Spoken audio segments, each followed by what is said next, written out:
इस देश में जब तक गुरुकुल शिक्षा व्यवस्था नहीं आएगी तब तक गुलामी की निशानी, गुलामी की पहचान, गुलामी की मानसिकता नहीं जाएगी।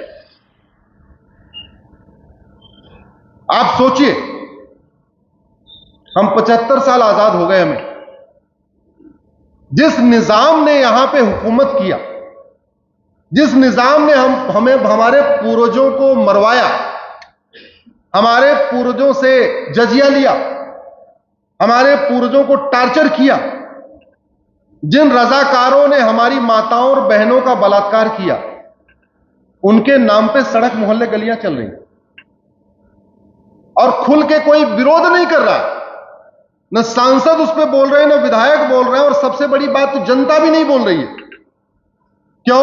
क्योंकि हमें लगता है क्या हो गया, अरे निजामाबाद है तो क्या हो गया, हैदराबाद है तो क्या हो गया, सिकंदराबाद है तो क्या हो गया। क्यों भैया? उन मक्कारों को ठीक से नहाना धोना तो आता नहीं था।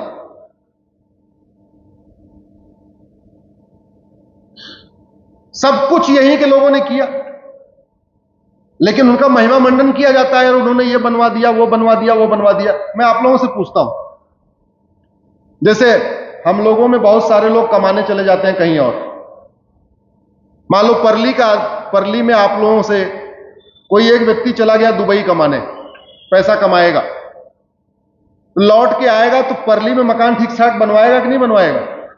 बनवाएगा कि नहीं बनवाएगा? अगर उनको इतनी चार मीनार बनानी आती थी, इतना बढ़िया उनको ताजमहल बनाना आता था, इतने बड़े बड़े उनको अच्छे किले बनाने आते थे, तो वो जहां से आए थे एक आध चार मीनार वहां भी बनवा लेते, एक आध ताजमहल वहां भी बनवा लेते, कुछ तो बनवा लेते।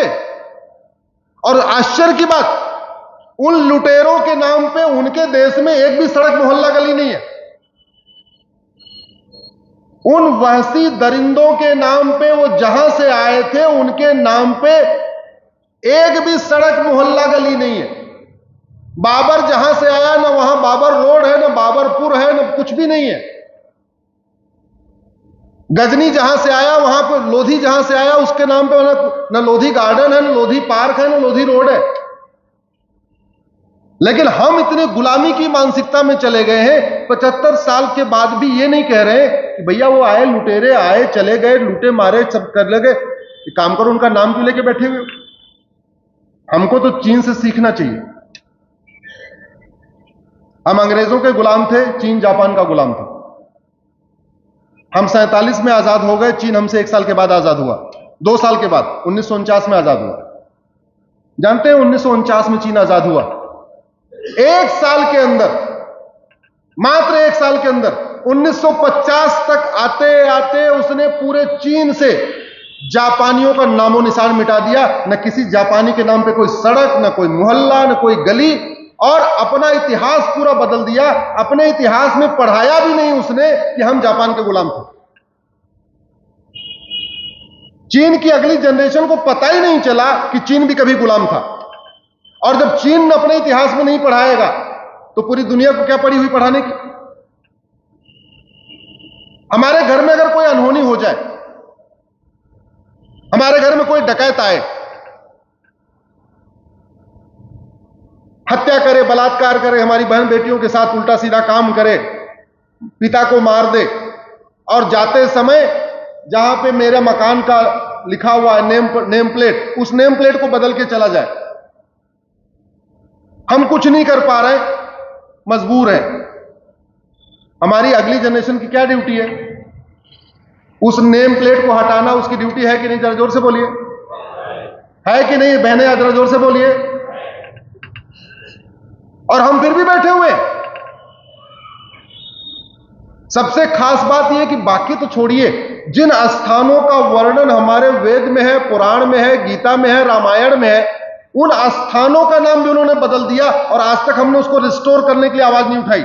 इसलिए मैंने कहा सब लोग 5-5 हजार फेसबुक फ्रेंड बनाइए और समस्याओं का अस्थायी समाधान लिखना शुरू करिए। पूरे देश से आवाज उठनी चाहिए। हमारे 51 शक्तिपीठ है, उसमें एक शक्तिपीठ है कीर्तेश्वरी, जहां माता का मुकुट गिरा था। मुर्शीद खान नाम का लुटेरा आया, उसने कीर्तेश्वरी के मंदिर को गिराया और कीर्तेश्वरी को मुर्शिदाबाद बना के चला गया बंगाल में। आज तक वो मुर्शिदाबाद चल रहा है। और हम कह रहे हैं हम स्वतंत्र हैं। काहे की स्वतंत्रता? क्या इसी स्वतंत्रता के लिए हमारे पूर्वजों ने जजिया दिया था? क्या इसी स्वतंत्रता के लिए छत्रपति शिवाजी महाराज ने अपना सर्वस्व बलिदान किया? क्या इसी स्वतंत्रता के लिए गुरु गोविंद सिंह ने अपना पूरा पूरा परिवार बलिदान कर दिया? हमारे जब पूर्वजों को तड़पाया जा रहा होगा, मारा जा रहा होगा, जजिया दिया जा रहा, उनसे लिया जा रहा होगा, तो उनके मन में एक आस होगी, कोई बात नहीं, मैं दे रहा हूं, लेकिन मेरी आने वाली पीढ़ी तुम्हारा हिसाब लेगी।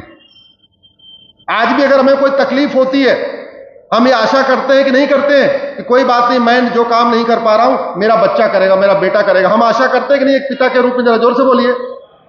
आपको नहीं लगता हमारे पूर्वजों ने कभी ये सोचा होगा? हमारे पूर्वजों ने भी कभी ऐसा किया होगा?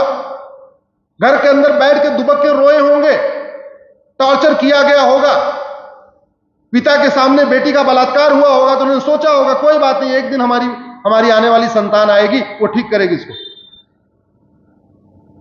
जिन लुटेरे वहसी दरिंदों ने हमारे बहन बेटियों के साथ बलात्कार किया, हमारे पूर्वजों को मरवाया, उनके नाम पे सड़क मोहल्ले गली चल रही है।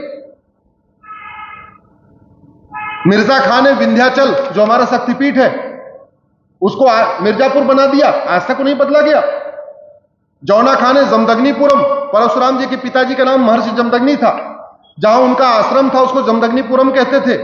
एक जौना खान नाम का लुटेरा आया, उसने उसको जौनपुर बना दिया, आज तक वो जौनपुर बना हुआ है।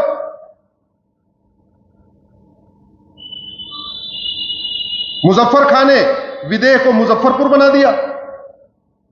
होशियार खान ने विराट को होशियारपुर बना दिया। महाभारत में आपने देखा होगा 14 साल का वनवास हुआ था, 1 साल का अज्ञातवास हुआ था। जब अज्ञातवास हुआ था तो पांडवों ने 1 साल विराट में बिताया था। उस विराट को होशियार नाम के लुटेरे ने होशियारपुर बना दिया पंजाब में। गाजी खान ने गजप्रस्थ को गाजियाबाद बना दिया। फरीद खान ने तिलप्रस्थ को फरीदाबाद बना दिया। फरूख खान ने पंचाल को फरुखाबाद बना दिया। मुराद खान ने रामगंगा नगर को मुरादाबाद बना दिया। बेगू खान ने अजातशत्रु नगर को बेगूसराय बना दिया। शरीफुद्दीन ने नालंदा बिहार को बिहार शरीफ बना दिया। दरभंग खान ने द्वारबंगा को दरभंगा बना दिया। हाजी शमसुद्दीन ने हरिपुर को हाजीपुर बना दिया।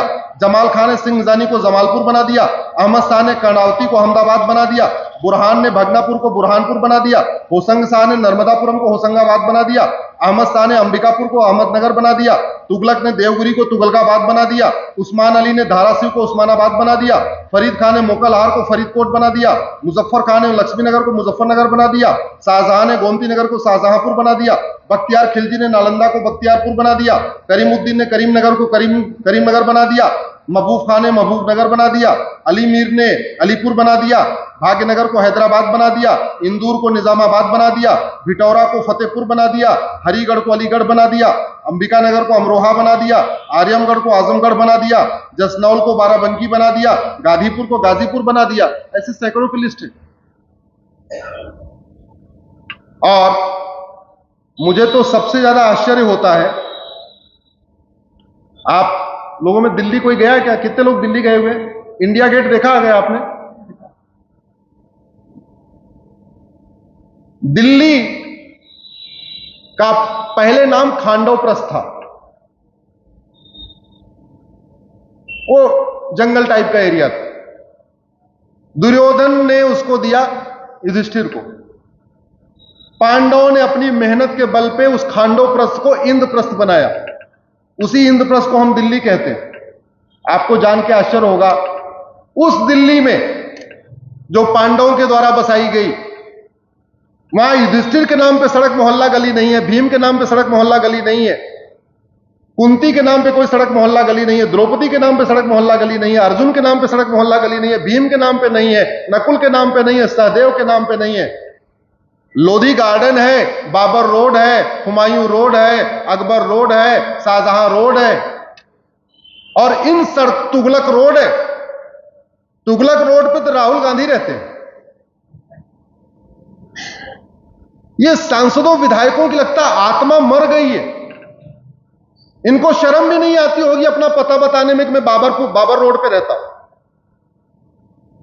दिल्ली में एक विधानसभा है, जो दिल्ली के ट्रांसपोर्ट मिनिस्टर हैं, वो वहीं के विधायक भी हैं, गोपाल राय। पता नहीं किसी को बताते होंगे मैं बाबरपुर का विधायक हूं, कम से कम थोड़ी सी अंदर आत्मा तो कचोटना चाहिए ना कि उस बाबर का नाम लेना पड़ रहा है हमें, जिसने हमारे हजारों मठ मंदिर तोड़ दिए। ये Akbar road, Tughlaq road, Lodhi road, Shahjahan road पर रहने वाले सांसदों विधायकों की लगता आत्मा मर चुकी है।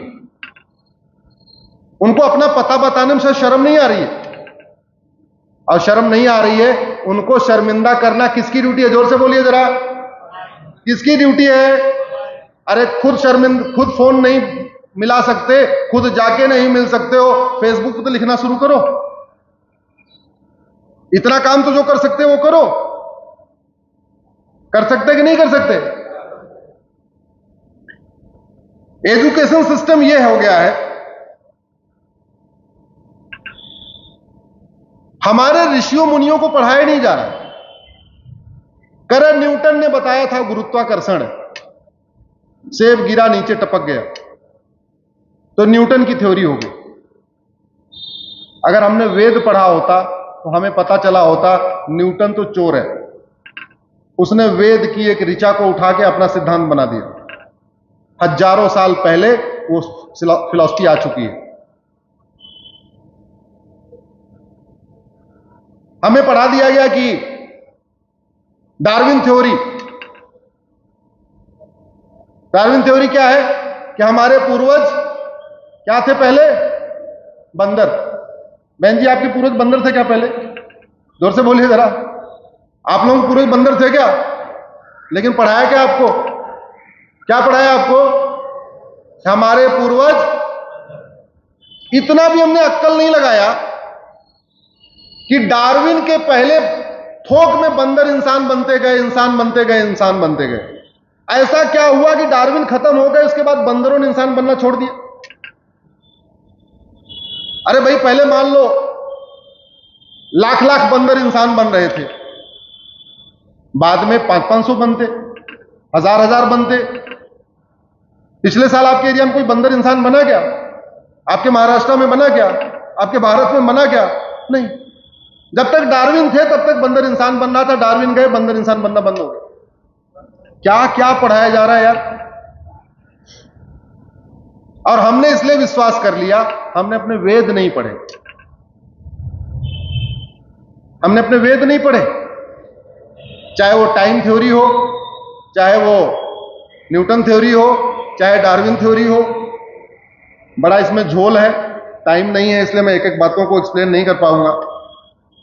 मैं आपको कुछ बड़े वैज्ञानिकों का नाम लेता हूं, अगर आपने पढ़ा हो तो बताना। आपने महर्षि अंगिरा को पढ़ा क्या? जोर से बोलिए। आपको राइट ब्रदर पढ़ा दिया, न्यूटन पढ़ा दिया, आइंस्टीन पढ़ा दिया, डार्विन पढ़ा दिया, लेकिन महर्षि अंगिरा को नहीं पढ़ाया, महर्षि अक्षपाद को नहीं पढ़ाया, महर्षि अगस्त को नहीं पढ़ाया, महर्षि अग्निवेश को नहीं पढ़ाया, महर्षि अजातशत्रु को नहीं पढ़ाया, महर्षि अत्रि को नहीं पढ़ाया, महर्षि अष्टावक्र को नहीं पढ़ाया, महर्षि कर्ण को नहीं पढ़ाया, महर्षि कपिल को नहीं पढ़ाया, महर्षि कश्यप को नहीं पढ़ाया, महर्षि कात्यायन को नहीं पढ़ाया, महर्षि गर्ग को नहीं पढ़ाया, महर्षि गौड़पाद को नहीं पढ़ाया, महर्षि च्यवन को नहीं पढ़ाया। च्यवनप्राश तो आप लोग खाते होंगे, वो महर्षि च्यवन के नाम पे च्यवनप्राश है। महर्षि जमदग्नि को नहीं पढ़ाया, महर्षि दत्तात्रेय, महर्षि दधीच, देवल, धौम्य, परशुराम, पराशर, पुलस, भारद्वाज, भरूच, भृगु, गौतम, मैत्रायण, याज्ञवल्क्य, लोमस, वशिष्ठ, वात्सायन, वामदेव, वाल्मीकि, विश्रवा, विश्वामित्र, व्यास, सारभंग, सुखदेव, शुक्राचार्य, सत्यकाम, जाबाल, सुमंत, मरीच, अंगिरस, पुलह, क्रतु, सुनक, कणाद, भास्कराचार्य, चरक, करदम, पतंजलि, सुश्रुत। ये जिनका मैंने नाम लिया है, इसमें कोई फिजिशियन था, कोई सर्जन था, कोई केमिकल इंजीनियर था, कोई रसायनविद था, कोई भौतिक विज्ञानी था, लेकिन हमें पढ़ाया नहीं गया। अंग्रेजों ने जो मैकाले हमें दे के गया था किताब, उसी को हमने कंटिन्यू किया। कभी जाके अगर इसको पढ़ा, इनको पढ़ लिया होता तो पता चला होता कि यार इन्होंने ये तो सारी कॉपी पेस्ट मार के बैठे हुए। एक मैंने पीआईएल किया डॉक्टर साहब, अभी इंटीग्रेटेड हेल्थ केयर सिस्टम, सरकार को नोटिस जारी हुआ है। एमबीए 3 साल का होता है, 3 साल का होता है ना। आप एमबीए एचआर से करो, एमबीए मार्केटिंग से करो, एमबीए फाइनेंस करो, जिससे भी एमबीए करो, फर्स्ट ईयर आपका कॉमन होता है। इंजीनियरिंग आप केमिकल इंजीनियरिंग करो, मैकेनिकल इंजीनियरिंग करो, इलेक्ट्रिकल इंजीनियरिंग करो, सिविल इंजीनियरिंग करो, कंप्यूटर इंजीनियरिंग करो, जिससे भी करो, फर्स्ट ईयर आपका कॉमन हो। आपको क्रिमिनल लॉयर बनना है, आपको सिविल लॉयर बनना है, आपको टैक्स लॉयर बनना है, किसी का भी लॉयर बनना है, फर्स्ट ईयर आपका कॉमन हो। लेकिन मेडिकल में ऐसा नहीं होता। इसलिए मैंने पीआईएल फाइल किया कि जो हमारे फिजिशियन थे, जो हमारे सर्जन थे, उनको भी तो पढ़ाइए। आज की डेट में एलोपैथी कहती है डायबिटीज 2 होती है, टाइप 1 टाइप 2। अब के 3000 साल पहले महर्षि चरक ने बताया था प्रमेह 20 तरीके का होता है, उसी प्रमेह को डायबिटीज कहते हैं। अब से 3000 साल पहले महर्षि चरक ने चरक संहिता में लिखा हुआ है प्रमेय 20 तरीके का होता है। हमें पढ़ाया नहीं गया। इसलिए मैंने पीआईएल फाइल किया कि मेडिकल का कोर्स उसको बच्चे को एमबीबीएस करना हो, बीएचएमएस करना हो, बीएएमएस करना, कुछ भी करना हो, फर्स्ट ईयर का सिलेबस और करिकुलम कॉमन करिए। महर्षि चरक को पढ़ाइए, महर्षि सुश्रुत को पढ़ाइए, महर्षि वाग्भट पढ़ाइए, महर्षि माधवकर को पढ़ाइए, महर्षि शारंगधर को पढ़ाइए, महर्षि पतंजलि को पढ़ाइए, महर्षि भावप्रकाश को पढ़ाइए। ये दुनिया के सबसे पहले, सबसे प्राचीन और सब सर्वोत्तम डॉक्टर हैं ये। इनकी शोध का आज तक जवाब नहीं है। हमारे डॉक्टर्स ने चरक संहिता पढ़ा होता तो उनको पता चल जाता कि आज जो पढ़ रहे हैं उसमें बहुत सारी बातें बहुत पहले लिखी जा चुकी हैं। देखते हैं, शायद आशा है कि आने वाले टाइम में मेडिकल का फर्स्ट ईयर वाला कोर्स भी कॉमन हो जाएगा। बाबर, हुमायूं, तुगलक, गजनी, गोरी सब पढ़ाते हैं, लेकिन हमारे महान राजाओं को नहीं पढ़ाते। और चूंकि हमें उन बहसी दरिंदों को पढ़ाते हैं तो हमें याद भी बना हुआ है। अदरवाइज हमें अपने दादा परदादा का नाम तो याद नहीं। दादा के दादा का नाम किसी को याद है क्या आप में से? नहीं है। लेकिन बाबर, हुमायूं, तुगलक, गजनी, गोरी याद है ना? क्यों? क्योंकि पढ़ाया गया। अरे अगर पढ़ाना था शिवाजी महाराज के पूर्वजों को पढ़ाते, गुरु गोविंद सिंह के पूर्वजों को पढ़ाते, बाकी नहीं पढ़ा सकते थे। जो पूरी दुनिया राम राज्य के ऊपर चर्चा कर रही है, गुड गवर्नेंस में दुनिया का सबसे बेस्ट मॉडल है राम राज्य, कम से कम भगवान राम के पूर्वजों को पढ़ाते। रघुकुल रीति सदा चली आई, प्राण जाई पर वचन न जाई, आप लोगों ने पढ़ा होगा। लेकिन ज्यादातर लोगों को यह नहीं पता कि भगवान राम के पूर्वज थे। मानव इतिहास में सबसे पहले समान शिक्षा लागू करने वाले महाराज रघु हैं। उसके पहले ब्राह्मणों के गुरुकुल अलग थे, क्षत्रियों के गुरुकुल अलग थे। गुरुकुल थोड़े क्लासिफिकेशन था कि बड़े लोग हाई प्रोफाइल के बच्चे ऐसे गुरुकुल में जाएंगे, थोड़ा गरीब ऐसे जाएंगे। महाराज रघु ने लागू किया, नहीं, मंत्री हो या संतरी, सबके बच्चे एक साथ एक किताब पढ़ेंगे, एक साथ बैठ के पढ़ेंगे। आज नहीं, अब से हजारों साल पहले। रघुकुल रीति सदा चली आई, प्राण जाय पर, यह उनके बारे में प्रसिद्ध था। एक बार राज्यसभा में जो ऑर्डर कर देते थे उससे कभी पीछे नहीं मुकरते थे। और उनकी नीतियों का परिणाम था, राजा दशरथ, उनके मंत्री सुमंत एक ही साथ पढ़े। सुमंत जी नाविक के बच्चे थे, दशरथ जी क्षत्रिय के बच्चे थे, एक साथ पढ़े, दोनों गरीब थे। उनकी नीतियों का परिणाम था, उसको कंटिन्यू आगे रही।